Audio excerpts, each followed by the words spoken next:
CP, che per il momento è la cosa più importante di tutto. Allora, il CP continua a fare le cacchette gialle. Gli sto dando pangasio e riso con un filino di olio di oliva e proviamo intanto a cambiare un attimo tipo di alimentazione, magari può essere che è anche intollerante al pesce.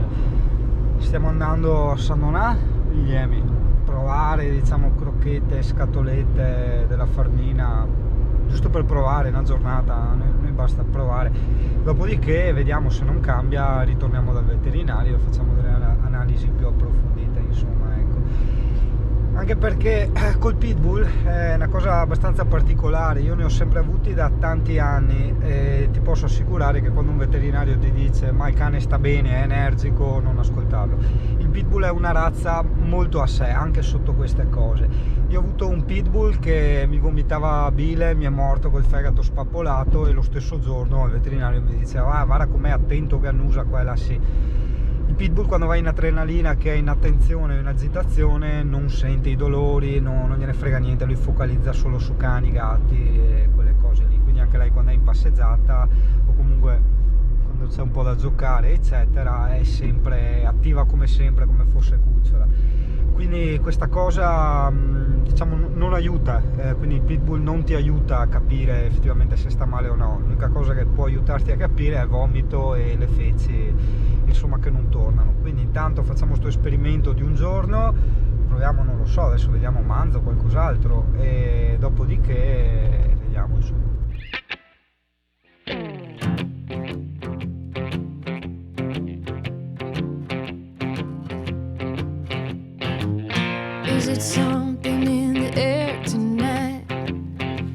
Con i soldi di 6 giorni del CP ci mangio un mese, porca troia. Allora, da vedere, cioè io non mangiando carne da tipo 10 anni magari non conosco i prezzi, però non lo so, cioè dovrei fare un giro in macelleria a sentire se mi conviene prendergli proprio la carne vera e propria al cane, perché se no ritaglio proprio carne, perché boh, mi fa strano.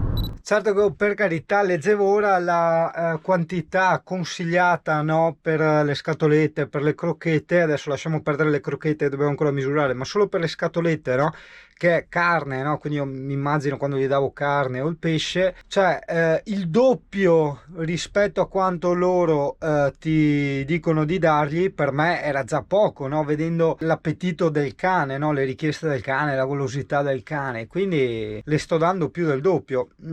Ad occhio non mi sembra sovrappeso, ad occhio, certo mi è fatto strano che nella bilancia mi segnava 24,9 kg. Abbiamo provato a appoggiare le scatolette nella bilancia, era corretto, quindi la bilancia funzionava. Vabbè, insomma, CP un po' a dieta, mi dispiace perché inconsciamente ti vengono i sensi di colpa, cioè ti sembra di maltrattare il cane a dargli quella roba là, cioè così poca, hai capito? Lo so, per carità, sbaglio, però ti dico, da parte mia mi sembra veramente di maltrattarlo, cavolo.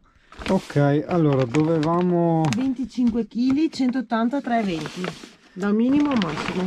320, diamogli un 300 perché la Emi è su di peso, quindi adesso vediamo intanto sul bicchiere, che è la mia unità di misura, quanti sono 300 grammi. Questi sono 60. Quelli sono 60, quindi 102 bicchieri strapieni in teoria. Adesso vediamo. Sì, questa è una ripresa da fare con la Sony, non con la GoPro, però ragazzo, cioè, vuoi mettere con la stabilizzazione così, quando più comodo è? Questi sono 100. Quindi 3 bicchieri sopra qua. Ok, fortuna vuole che questa quantità, ossia il bicchiere proprio, guarda, a livello è 150, noi dobbiamo darle 300 al giorno, cioè io di crocchette così ne avrei date il triplo. Per carità, è vero che queste hanno una decisamente più alta percentuale di carne, qua abbiamo un 60% di carne, ovviamente sono quelle gluten senza i grani, diciamo, e 40% frutta e vegetali e 0% grani.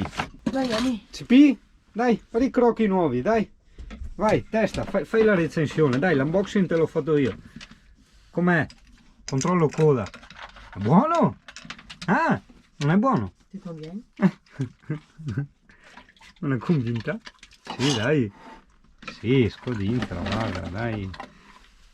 Cioè, più che altro continua a scodinzolare, capito? Non è il fatto di scodinzola. Non muore. Guarda, la signor, cioè di queste scatolette, guarda la mia mano, vabbè 95% carne, ok, di queste, beh no, il doppio no, però un'altra metà tranquilla gliel'avrei data solo a pasto, mentre questo è una giornata intera, cioè da dividere metà a pranzo e metà a cena, diciamo, no?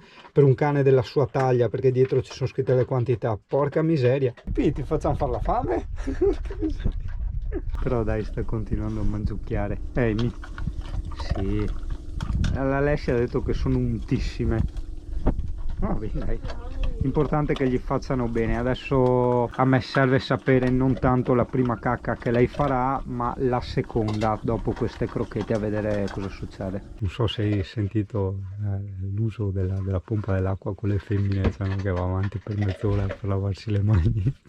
No, ancora le mani mezze unte, ho usato un quintale di sapone. Alessia, tutte le mangiate, guarda che brava, l'antipasto, è vero, il CP, l'antipastino, ci sei rimasta male che è già finito, ma sono più nutrienti, è diverso, non posso darti un quintale di queste qua, hai capito? Dai che ci rimettiamo a nuovo, dai, cioè ti rimetti a nuovo, però a me piace parlare con questo plurale così. Col nuvolo stiamo caricando a 8.4 ampere e fuori c'è nuvolo, per quello ti dico e ti continuo a ripetere che c'è il nuvolo strano in Veneto, cioè qua con questo nuvolo 8.3 ampere, ok, un altro tipo di nuvolo 0.1 ampere, cioè capisci? Fidati, è proprio una cosa stranissima qui da noi, veramente. Perché per chi non segue le puntate, perché io dico sempre assolutamente no a me frigo a compressore, webasto, tutte quelle cosette là, perché lavoro col computer eccetera eccetera e quindi mi serve la corrente, mi è indispensabile, e qui in Veneto abbiamo queste situazioni molto molto strane. Con l'altro camper era la stessa identica situazione, quindi non è che è questo impianto o altro. Con l'altro, col nuvolo, potevo arrivare a 4-5 ampere e anche lì 0.1 o 0, sempre con lo stesso apparente nuvolo, no? Però in realtà c'è questa specie di, oltre al nuvolo, nebbiolina che si crea in queste giornate e veramente carichi a 0 o 0.1, che 0.1 comunque è 0 e niente, quindi non carichi. Eccolo! Oh, baby, I'm sad.